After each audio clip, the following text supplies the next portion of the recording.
Akit kami yung bundok. Ay, akitin o. Taso. Mas malakas pala ito sa salungahin. Ulo. Sino ka? Bao Prince o Bao King? Hoy, mga bata! Grabe.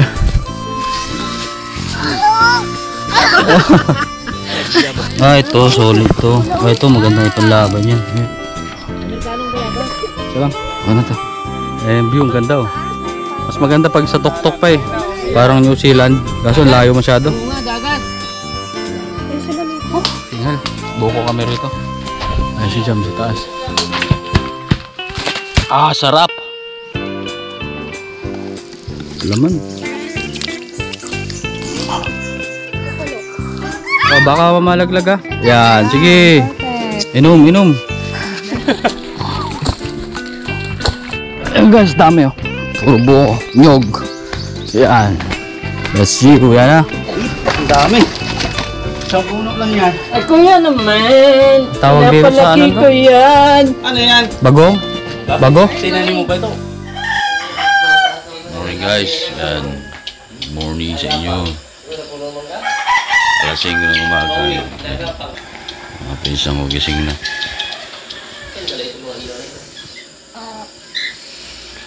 AM. Laging solve to yung kita. Lagi ka solve. Nagapang sa puno mo. Dito. Tingin ito. Isit. Sa puno mong kakakawin sa lagay. Tibay, nahanap. Makita mo na yung bag mo? Naglangoy kami. Parang naglangoy kayo sa alak. Hindi sa dagat. Sa akin agad. Makita mo. Bago natin simulan ng araw na to, simulan natin sa pagtitimpla ng mainit na kape at pansapin na masarap na pinagong. Pag ganitong nauwi kami sa probinsya, ang kadalasang chef cook namin ay walang iba kundi ang aking Papa Monching. Yan ang love language niya sa kanyang mga mahal sa buhay. Magluto ng masasarap na pagkain.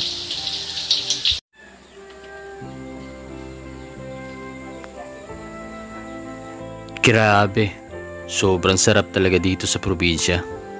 Wala kang ibang maririnig kundi yung huni ng mga kuliglig, ibon, minsan meron ding tako. Yan, bago tayo makita ng bundok, syempre mag-almusal muna tayo. Ayan guys, almost 5 years nga pala kaming hindi nakauwi dito sa Marinduque. Kaya naman talagang pinaghandaan, pinagplanuhan, at syempre ginastusan namin ang pag-uwi namin dito. Dahil gusto namin maging maayos, masaya, at higit sa lahat, maging memorable itong aming family reunion.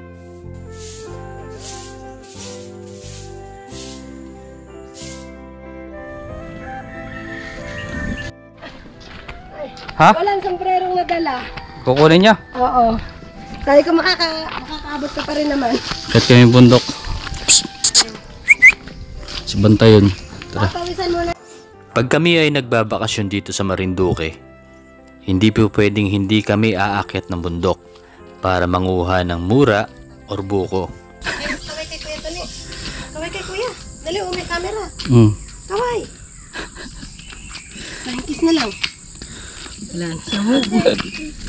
Mga nasa 10 minutes or 15 minutes din yung lalakaran namin papunta ng bundok. Kaya talaga naman nakakapagod at syempre sobrang nakakauhaw, kaya talagang masarap uminom ng sabaw ng buko. At syempre kumain ng laman ng buko. Yan ang nakakamiss dito, kaya hindi pwedeng hindi kami aakit ng bundok pag kami ay nandito sa Marinduque.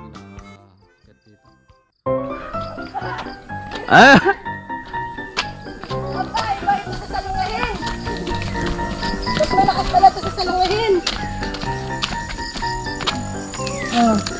Pagod. Pagod siya. Nakakit na kami.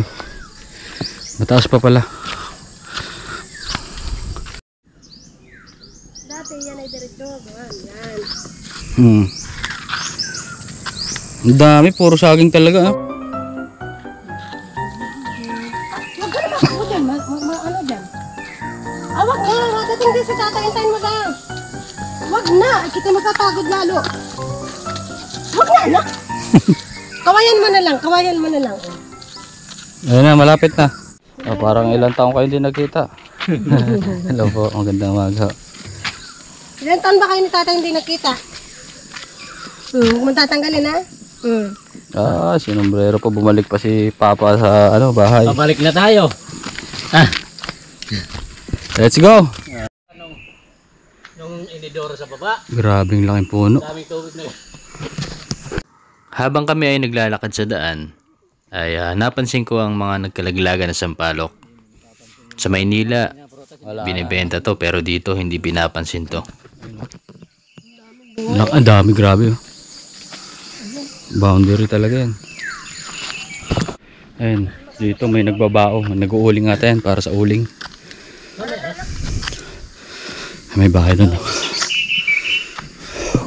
Sobrang nakakahingal talagang pumanaog dito sa bundok. Pero ganun pa man, napakasarap naman talagang maglakad-lakad at lumanghap ng sariwang hangin. Samahan mo pa ng mga batang makukulit. Yan, talagang tatanggal lang stress at pagod mo. Let's go. Nakakit na kami. Op, op.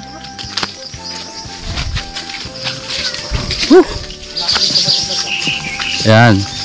Ito ang pagkatapos ng kalsada na to. Ayan na, bato-bato. Ito yung itsura nung dinadaan namin dati. Habang kami nga ay naglalakad, napansin namin itong si Kawayan Man. Yan, at may pasan-pasan na kawayan. Yan ay gagawing panggatong para sa kinabukasan pagluluto. Hindi ka pa yung card. SG. Ayan guys, nakita niyo yung tubo na yan. Ayun, nagsusupply ng tubig doon sa buong community, ang buong barangay. Yan, galing dyan. Amazing. Fresh water yan. Galing bukal. Ayan. Hindi lang pala si Kawayan Man ang makakasalubong namin sa daan, dahil nandito rin si Bao Man. Ayan, at may sukbit-sukbit ng bao sa kanyang likod at may dala-dala pang kahoy. Gagamitin din yan para bukas, para sa pagluluto.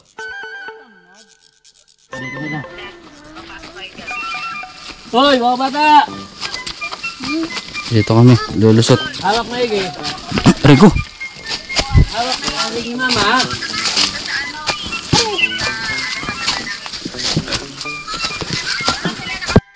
Ayan, lapit na kami. Ingal. Grabe. Dito na kami. Gusto pa sa mahirap eh. Huwag kaya.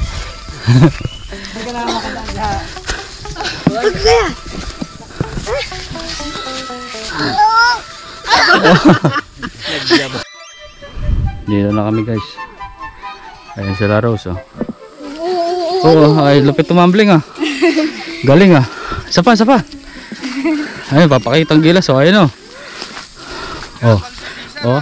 Nakakalibang talaga dito sa bundok. Bukod sa marami kang bayabas na madadaanan na pwedeng pitasin, malilibang ka rin sa paghahanap ng mga gagamba.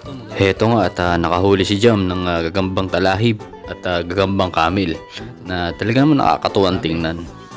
Bayabas. Ito, hingi ka kay Jam nyo. Bayabas dun, oh. Okay. Hay, grabe. Sobrang ganda talaga dito sa bundok. Sobrang nakakapagod nga lang umakyat. Pero sulit na sulit naman pag nakarating ka na rito at nakita mo ang napakagandang tanawin. Tara! After neto, magmumura na tayo. Bata! Pag na... Ano ko ah? Picture. Ayan mo. Pinapicture naman tayo. Araw. Lukas kumain yung baby oh. Oh, lakas pala kumain to eh. Ayun sila mo ko. Saan salamin kapatid na dito? Ay, gawa ng naninit ako. Wait lang. Kulang pa daw yun. Kain ako. Ayun. Ito sa nagbubuko.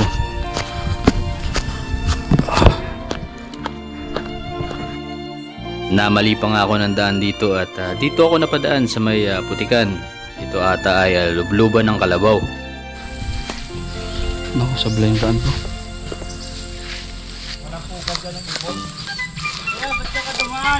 Saan ba? Doon sa may tinabasan doon. Saan? Ay, okay na yata.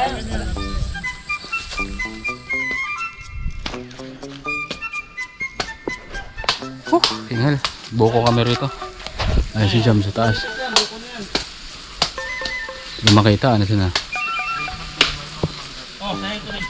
Ayun na nga at naglalaglaga na mga mura. Isang puno ng nyug lamang ang inakyat namin. Hindi pala namin dahil si Jam lang ang umakyat. Isang puno lang ang inakyatan pero grabe, napakarami namin nakuha.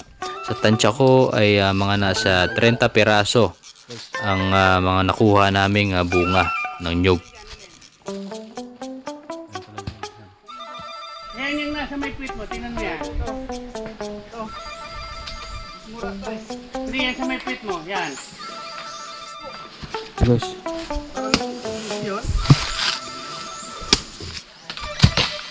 Oy pa, huwag mo na ano yung paa mo.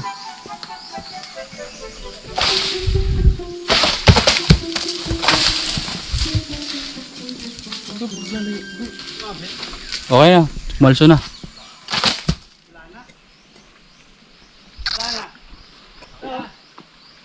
Ah, sarap. Saan? Oh, wala, buko rin yung ano yata. Pisat yung mukha ko ron ah. Okay na. Okay, pasok.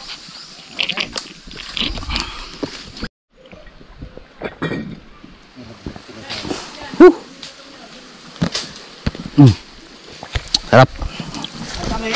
Mm.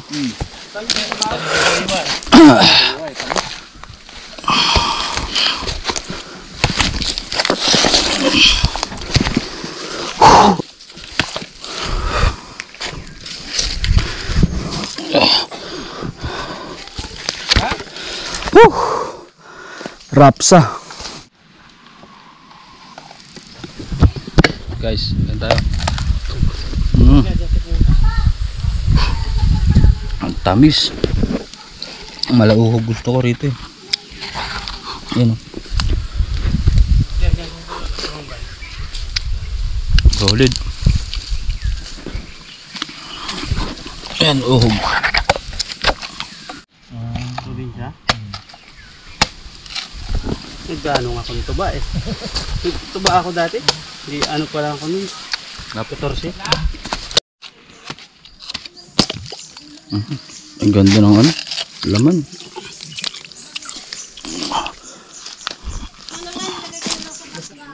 Oh,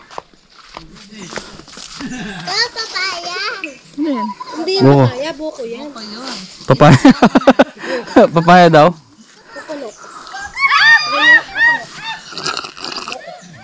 Tamis. Sige, uminom na ako. Hawakan mo. Kaya mo na? Ah. Sino ba? Sa mga bata, bigay mo. Punta tayo doon. Oo, baka mamalaglag ah. Yan, sige. Inom, inom. Hati-hati. Chinelas. Chinelas. Ano yun, Tobong? Salamin ko na wala na naglag. Ulit yung tubig. Ayan, mahal pa naman salamin ngayon. Pagkatapos namin kumain ng napakasariwang buko ay itinali lang namin itong mga nyug at aming itong bibit-bitin pababa para meron kaming panggata. At dahil meron kaming service na sasakyan, ang iba rito ay bibit-bitin o dadali namin pa Maynila. Sigurado akong matutuwa na naman ang aking inay Marilo dahil marami siyang pasalubong na maibibit-bit. Di ba ma? Tama ba? Love you!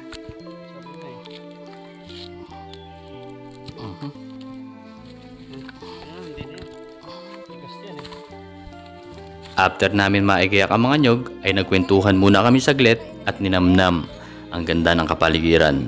Dahil sigurado kaming matagal na naman kaming hindi makakaakit ng bundok. Kaya talaga naman sinulit namin ang kakachika dito sa bundok. Hindi ko pa naman naranasang matulog sa kwarto dyan eh. Puros kami ni ate mo, doon kami sa labas eh. Pa. Kain. Bakit? Kain.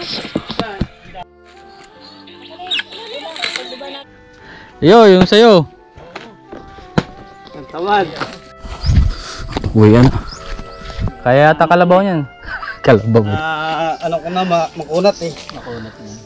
After ng tsikahan ay kanya-kanya na kami ng bitbit ng nyog at mura pababa ng bundok. Uy, ano? Exercise. Oo, matik yun.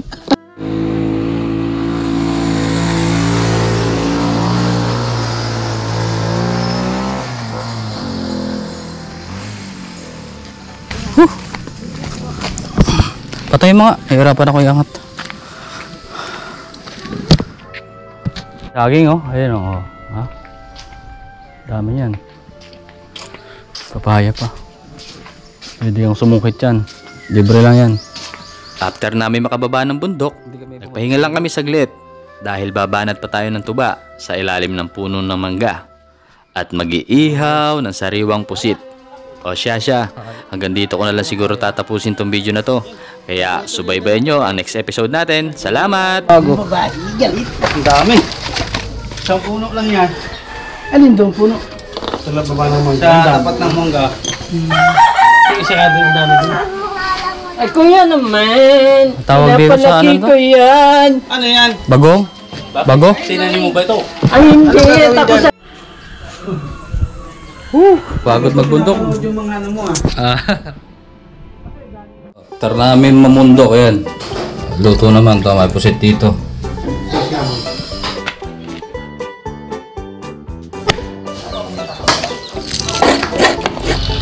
Guys, iyaw kami ng pusit dito. Pasok tayo sa usok. Parang kaya may atay. Unang tagay sa umaga. Hindi katulad ng mga ano may alcohol. Kaya wala yan eh. Sarap dito sa amin guys, oh. Presko. Kasama na.